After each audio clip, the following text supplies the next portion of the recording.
నమస్తే అందరికీ. ఈరోజు వీడియోలో గోదావరి జిల్లాలో మెచ్యూర్ ఫంక్షన్కి సాంప్రదాయక వంటకమైన పిట్టు గురించి ఎలా చేయాలో చూద్దాం. మెచ్యూర్ అయిన అమ్మాయికి అమ్మాయి తరపు బంధువులు కొన్ని వంటకాలు పంపిస్తూ ఉంటారు. సేమియా పాయసం, పిట్టు, గారెలు మీరు వీడియోలో చూస్తున్నారు కదా, ఆ విధంగా పంపిస్తూ ఉంటారు. 1 కేజీ వరినూక తీసుకుని సరిపడేంత వాటర్తో తడి పొడి కలిపి పెట్టుకోవాలి. వీడియోలో చూస్తున్నట్టుగా వెడల్పు ఎడ్జెస్ ఉన్న ఒక పాత్ర తీసుకుని అందులో 5-6 గ్లాసుల వాటర్ వేసి దాని మూతికి ఒక క్లాత్ కట్టి వీడియోలో చూపిస్తున్నట్లుగా మనం తడి పొడి కలిపి పెట్టుకున్న వరినూకని వేసేసుకోవాలి.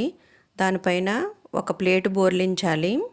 అది కొంచెం మెత్తగా అయ్యేంత వరకు చూసుకుని తీసేసుకోవాలి. ఇలా ఆవిరి మీద ఉడికించాలండి. రైస్ రవ్వ ప్లేస్లో ఇడ్లీ రవ్వ కూడా ఇలా చేయొచ్చు. ఇదే ప్రాసెస్లో 2 కాయలు కొబ్బరికూర తీసుకొని కలిపేసుకోవాలి. మీకు ఫస్ట్ క్లిప్పింగ్లో నేను మెజర్మెంట్స్ పెట్టాను కదా 1 కేజీకి, ఆ మెజర్మెంట్తో ప్రిపేర్ చేసుకుంటే సరిపోతుంది. కొబ్బరికూర కలిపేసుకోవాలండి. ఇప్పుడు 1 కేజీకి కేజీ రవ్వకి 2 కాయలు కొబ్బరికాయలు సరిపోతాయి. 1 కేజీ బెల్లం దగ్గరగా పడుతుంది, తురిమిన బెల్లం. అత్తమ్మగారు చాలా బాగా చేస్తారండి ఈ రెసిపీ. కొంచెం తీపి ఎక్కువ కావాలంటే వేసుకోవచ్చు. కొద్దిగా వేసుకుంటూ కలుపుకోండి. బెల్లం ఒక 100 గ్రామ్స్ నెయ్యి పడుతుందండి. కొంచెం యాలకుల పొడి వేసుకుని కలిపేసుకోవాలి. ఆ క్లిప్పింగ్ మిస్ అయ్యింది. 100 గ్రాముల నెయ్యి, యాలకుల పొడి వేసేసుకొని కలిపేసుకోవాలి. జీడిపప్పు, కిస్మిస్తో గార్నిష్ చేసుకోవాలి.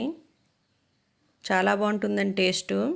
మా గోదావరి జిల్లాలో మెచ్యూర్ అయిన అమ్మాయికి 9 రోజులు ఇది చేసి పెడతారు. పెద్దవాళ్ళకి ఒక సంప్రదాయమైన వంటకం అండి ఇది. పెద్దవాళ్ళ ఆచారం. కొన్ని వంటకాలు ఉంటాయి. ఆ అమ్మాయి తరపు బంధువుల అమ్మాయికి పంపిస్తూ ఉంటారు. చాలా బాగుంటుందండి టేస్టు. బెల్లంలో ఐరన్ ఉంటుంది కదా, ఆ అమ్మాయికి బలం వస్తుందని వాళ్ళ నమ్మకం. థ్యాంక్ యూ ఫర్ వాచింగ్ అండి. ఒకసారి ట్రై చేయండి, చాలా బాగుంటుంది.